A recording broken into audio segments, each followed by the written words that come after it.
Hey guys, PepperAmmy here. This week we are making something I thought would be a nice, quick and easy meal, but I later discovered that this recipe carries a curse, which may or may not have led to me breaking my toe.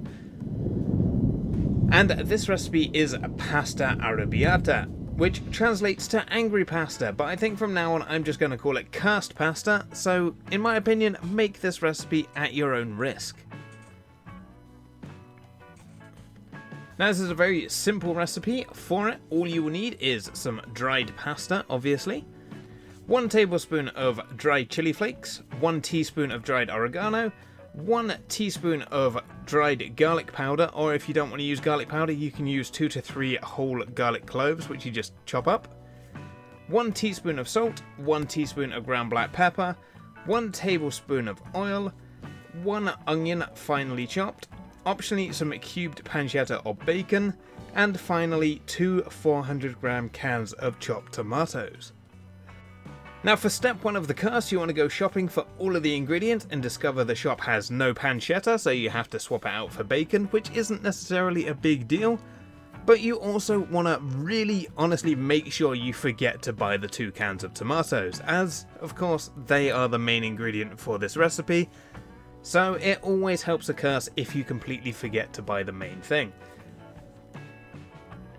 Then for step 2 of the curse, once you've gotten home, you want to decide to make some amazing soft and fluffy focaccia bread. But for this curse to fully work, you want to make sure you do not test your yeast by not blooming it in water. This way you do not know if your yeast is dead or alive. And then 4 hours later, when you discover your dough has done absolutely nothing, you kick yourself, realise you should have bloomed your yeast, and then you have to forego having the bread with this recipe. But if you do want a focaccia bread recipe, I do have one of those which I will link at the end of this video, where I did actually bloom the yeast and it did actually turn out alright. So for the first step of the actual recipe, you want to combine the oregano, salt, pepper, chili flakes, and if you're using garlic powder, that too, in a small bowl and mix together. And then once you are gathering the rest of the ingredients for the meal on the countertop, you want to realise you have completely forgotten your tins of tomatoes and have to run to the shop just before you start cooking the meal. Now once you've got home with your missing cans of tomatoes, you want to bring a pot of salted water to the boil and add in your pasta of choice. Now I'm using wholemeal penne pasta, as penne is the pasta of choice for this meal, and I'm also going for wholemeal, which gives it an extra bit of a firmer bite than normal pasta. Now additionally, alongside this, as my bread failed, I'm going to be making some grilled leeks to go alongside. So all I've done for that is trim the green part of the leek off, have the leeks, keeping the root end attached but removing the actual roots, so the leeks stay together, and then just pop those in the pasta water for a few minutes until softened. Then remove from the hot water and place it in a bowl of ice water to stop them cooking any further. Then once they have cooled down nicely and stopped cooking, move to some paper towels or a kitchen towel and let dry. Now to make the actual sauce, you want to heat your oil in a medium pan. While that is heating, you can slice up your onion and your garlic if you are using cloves. Then once the oil has heated up to temperature, add in the onion, the garlic, the pancetta or bacon, and fry it until the onion is slightly translucent and the bacon is cooked and has rendered some fat. Then pour in your infamous 2 cans of chopped tomatoes and the remaining spices and bring to a simmer. Now you want to let this cook for around about 10 minutes. If the tomatoes are still a bit bitter, as some can be if you are making a quick sauce, you can add in a spoon of sugar just to offset the bitter taste a little bit.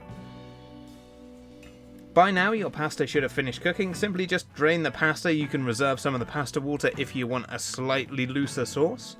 Then add the pasta to the sauce and give a good mix to coat the pasta. And now if you are making the grilled leeks, you just want to keep this warm on a low heat whilst you finish the leeks up. Then just heat some oil in a pan and place the leeks cut side down facing away from you to avoid splashing the hot oil all over you. And then cook until browned slightly, remove from the pan, sprinkle over a nice helping of Parmesan cheese and serve on a plate. And then to finish off the pasta, just sprinkle in some fresh basil leaves. And now for the final third step of the curse, because all bad things come in threes.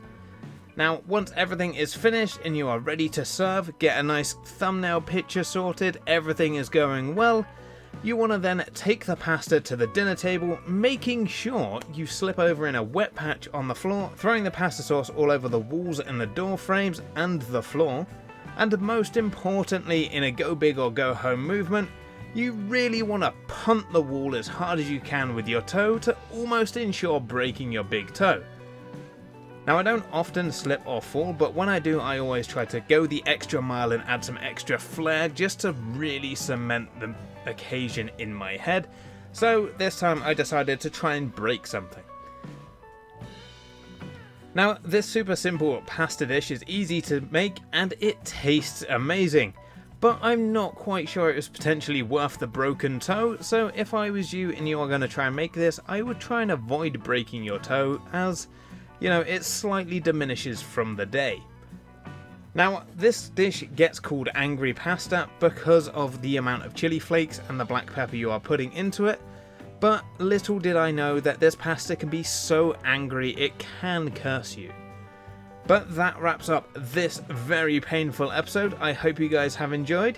If you do have any funny / embarrassing cooking moments, feel free to pop them in the comments below, as I could do with some cheering up after this week's recipe. But if you are new here, feel free to subscribe for weekly cooking content. It is free after all. And unless I cook this dish again later in the week, I should see you all next Friday. Thanks for watching.